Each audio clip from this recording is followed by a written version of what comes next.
Hello friends and welcome to the first part of Real Scary Stories from Reddit. But before we begin, make sure to subscribe, give a like, and leave a comment to help my channel. First story, there's only 5 of us on this camping trip. We keep counting 6.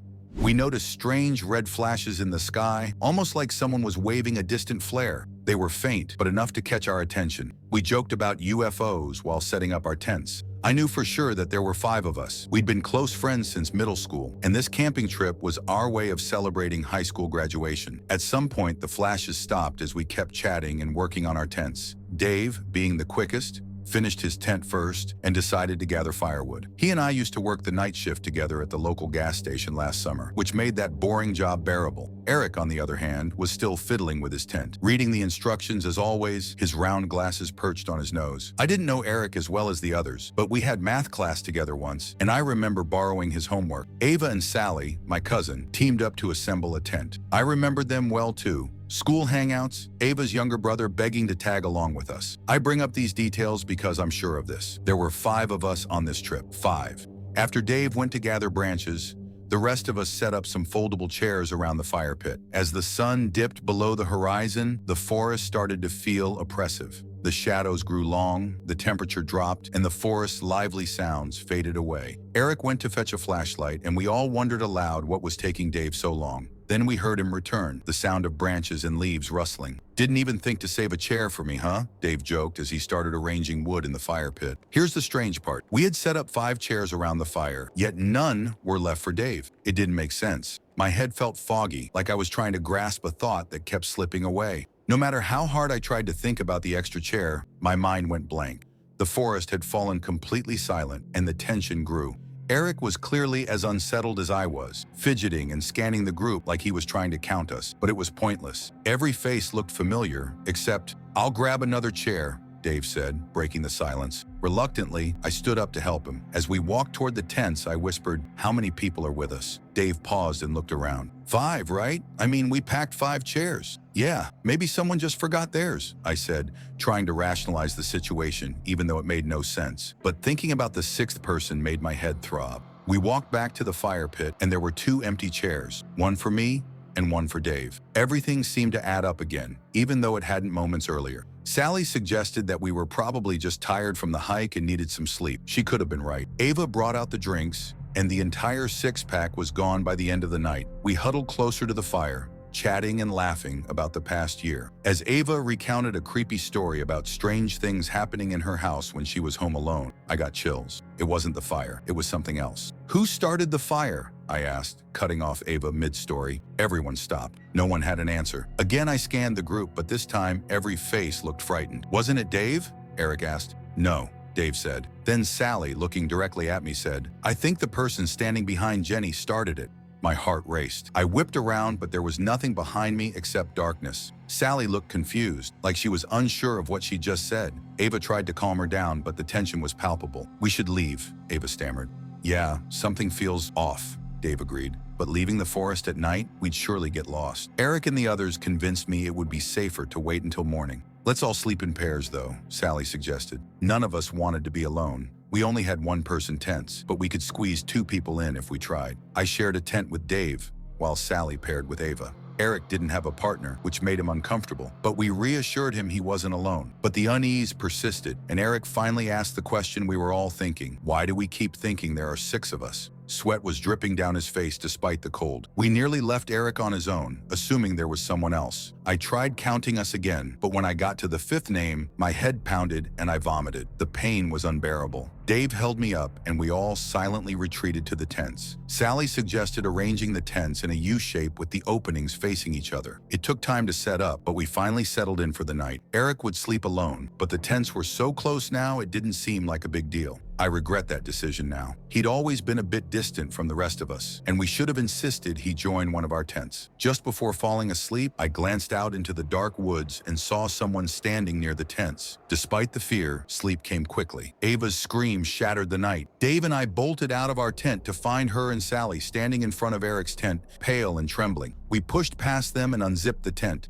Eric's body was rolled into his sleeping bag, his face twisted in agony, the bag soaked in blood. Dave zipped it up immediately. Ava was in shock, and Sally couldn't stop shaking her. Dave grabbed a flashlight and ordered us to run. We fled into the forest, Dave leading the way. The trail was barely visible under the weak beam of his flashlight. The moon offered no help through the thick canopy. Suddenly, Ava tripped and twisted her ankle. Before we could react, someone dragged her into the woods. It happened too fast for any of us to process. Sally chased after her, screaming Ava's name, but her voice was abruptly cut off. Dave shook me, forcing me to focus.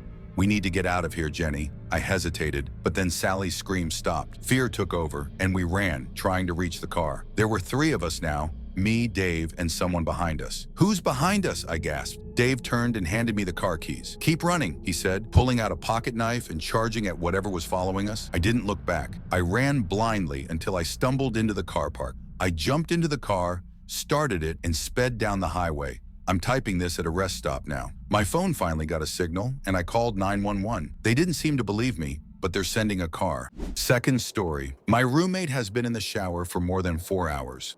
I got home around 11 p.m. after a long day at the office that stretched into an even longer night at the bar. By now, I was about 4 drinks in, feeling exhausted and ready to crash as I fumbled through the door. I plopped down on the couch, grabbed a joint from my stash, lit it, and pulled up YouTube on my laptop. Halfway through watching a luxury cruise tour video and teetering on the edge of sleep, I heard the front door creak open. I groggily turned my head, catching a glimpse of my roommate entering. He hung his jacket in the closet without saying a word and quietly walked to his room. Nothing out of the ordinary. I'd been living with him for 3 months and had gotten used to his habits. He wasn't much of a talker unless spoken to first, which didn't bother me. He kept things clean, never caused problems, so I couldn't complain. After he went into his room, I went back to watching my video, now with bare-knuckle boxing highlights playing. My eyes were half closed, and I was just moments away from passing out. The next thing I remember is waking up in the dark, head pounding, throat bone dry. I sat up slowly, trying to shake off the grogginess. I checked my phone. It was around 3:30 a.m. Starving, I got up to head to the fridge. That's when I noticed something odd, a faint but persistent sound in the background. It took me a few seconds to recognize it. The shower. The events of the night replayed in my head. Bar, Uber, couch, YouTube, my roommate coming home, the sound of his shower turning on. I stood there trying to make sense of it. Had he forgotten to turn it off before going to bed? Seemed unlikely, or maybe he slipped and fell. Realizing the seriousness of that thought, I rushed to his room, only to find the bathroom door locked. I started banging on it. "Hey man, are you okay?"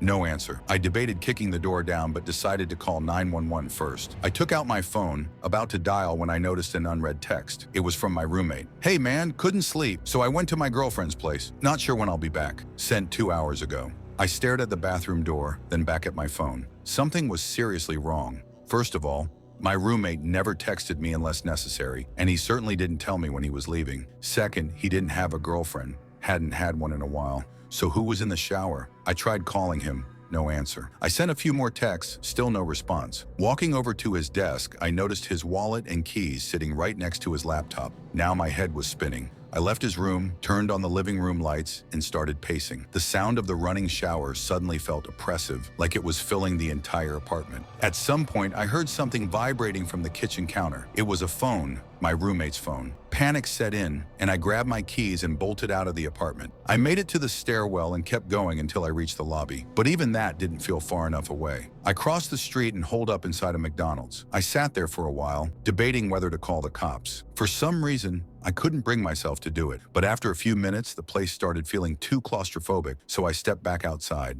That's when I felt it, like someone was watching me. My eyes drifted up to my apartment balcony, and I saw something. A dark figure standing there, unnervingly still, like a mannequin. But I knew it wasn't. If I looked closely enough, I could see it swaying ever so slightly. I froze in place, my mind struggling to process what I was seeing. This figure wasn't my roommate. It was far too tall, its head nearly brushing the underside of the balcony above. But there was something even more disturbing. I couldn't make out any features. It wasn't just the distance or the darkness. It was like this thing had no details at all, just a void where a person should be. Instinctively, I wanted to run, but a voice in my head told me that if I did, this thing would follow me. Instead, I hurried back into McDonald's and locked myself in the bathroom. Finally, I dialed 911. I told the operator that someone had broken into my apartment, but that I had gotten out without being noticed. It was the only way I could explain the situation without sounding completely out of my mind. The operator assured me that officers were on their way and advised me to stay put. I left the bathroom, choosing a seat near the exit, and waited. Eventually, I saw the flashing red and blue lights outside. I went out to meet the cops and glanced back up at my balcony. It was empty now, though the living room door was still wide open.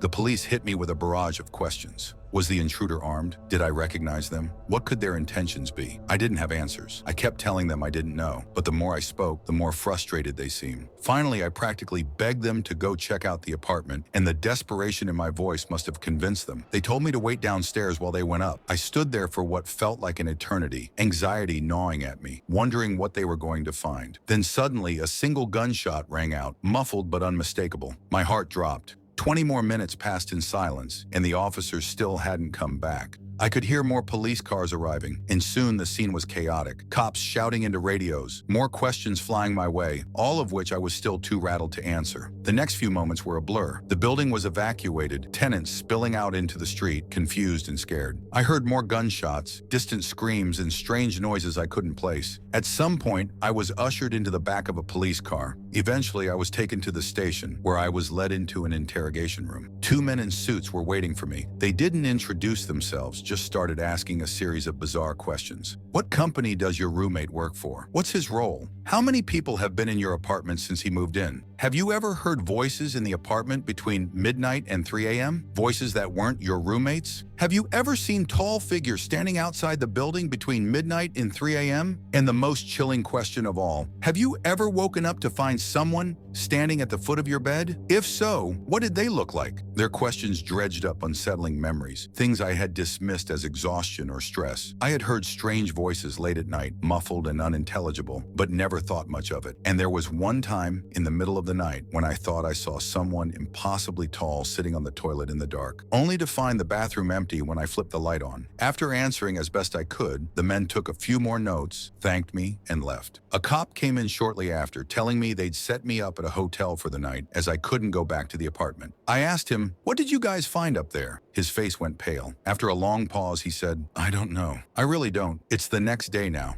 I'm in the hotel, unable to sleep or eat. I haven't heard from the officer yet. I tried searching for news about the building's evacuation, but all I could find were articles claiming it was due to a fire. A fire. Update. I fell asleep and I just woke up. It's 1 a.m. now, and I can hear the shower."